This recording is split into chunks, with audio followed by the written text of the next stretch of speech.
Private ట్రావెల్స్కు పండుగ వచ్చింది. సంక్రాంతి పేరుతో ప్రయాణికులను అడ్డంగా దోచేస్తున్నారు. పండుగ పూటైనా వారితో గడుపుదామని, తమ వారితో గడుపుదామని పల్లెబాట పెట్టిన జనం జేబులు గుల్ల చేస్తున్నారు. అటు ఆర్టీసీ కూడా ప్రైవేట్ ట్రావెల్స్కి ఏమాత్రం తీసిపోవటం లేదు. ప్రభుత్వం కళ్ళు మూసుకుని కూర్చోవడంతో ప్రయాణికుల నిలువు దోపిడీకి గురవుతున్నారు. దిక్కులేని పరిస్థితుల్లో అధిక ధరలకు టికెట్లు కొనాల్సి వస్తోంది. హైదరాబాద్ నుంచి విజయనగరం వెళ్లాలంటే 3,000 రూపాయలకు పైగా వసూలు చేస్తున్నారు. వైజాగ్ వెళ్లాలంటే కూడా అంతే చెల్లించాల్సి వస్తోంది. ఇక రాజమండ్రికి 2,000, భీమవరానికి 1,600, ఏలూరుకు 2,000 వసూలు చేస్తున్నారు. పండుగ వేళ ఆపరేటర్ల ఆగడాలకు అడ్డుకట్ట వేయాల్సిన ఏపీ సర్కార్ చోద్యం చూస్తోంది. కనీసం ఇప్పటివరకు అధికారులతో సమావేశం కూడా నిర్వహించలేదు. బస్సుల తనిఖీలకు దిగిన పాపాను పోలేదు.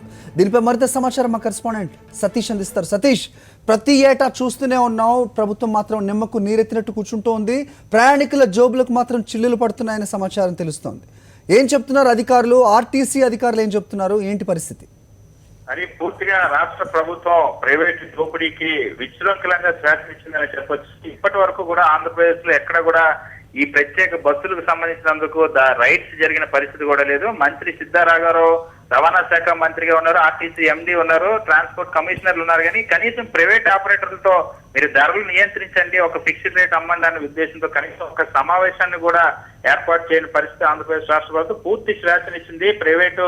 ఎందుకంటే కొంతమంది ఎంపీలకు సంబంధించి తెలుగుదేశం పార్టీకి సంబంధించిన జేసీ దివాకర్ రెడ్డి, అదేవిధంగా విజయవాడ ఎంపీ కేసీఆర్ నాని వంటి వారు చాలా మంది ప్రైవేట్ ట్రాన్స్పోర్ట్ ఆపరేటర్లకు ఉన్న నేపథ్యంలో పూర్తిగా శ్రేయస్సునిచ్చిందనే ఆరోపణలు ఉన్నాయి. ఎందుకంటే బస్సు ఛార్జీలు ఇప్పుడు మనం చూసినట్టయితే 3,000 రూపాయలు, అంటే ఒక సాధారణంగా విమాన ఛార్జీ విశాఖపట్నం నుండి హైదరాబాద్ కు 2,200 రూపాయలు విమాన ఛార్జీ ఉండేది.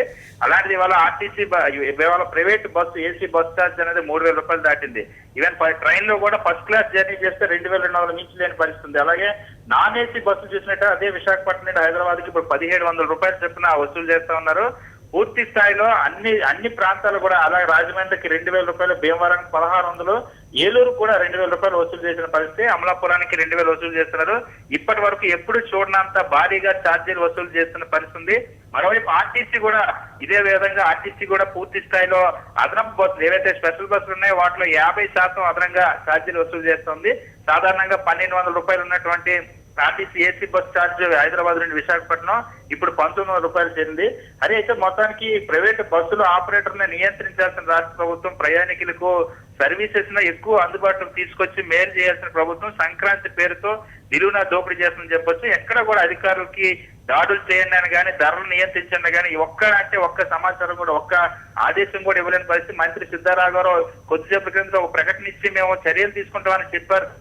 ఇప్పటి వరకు అధికారికంగా మీడియా ముందు కూడా మంత్రి సిద్ధారాఘవరావు వచ్చి తనకు సంబంధించిన బస్సుల నియంత్రణకు సంబంధించి కానీ, లేదా స్క్వాడ్ల ఏర్పాటుకు సంబంధించి ఒక ప్రకటన చేయలేని పరిస్థితి ఉంది. రాష్ట్ర ప్రభుత్వం పూర్తిగా ఈ దోపిడీని కళ్ళప్పగించి చూస్తుందని చెప్పొచ్చు. మొత్తం ప్రైవేట్ బస్సులు, ఆర్టీసీ బస్సులు వైపు ట్రైన్ లో భారీగా వెయిటింగ్ లిస్ట్ ఉన్న నేపథ్యంలో ఆ బస్సులను ఆశ్రయిస్తున్నారు. ఇవాళ బస్సుల్లో మొత్తం ఆ ప్రైవేట్ బస్సులు, ఆర్టీసీ బస్సులు కూడా భారీ ఛార్జీలు వసూలు చేసే పరిస్థితి ఏర్పడింది. Okay Satish, thanks for the inputs.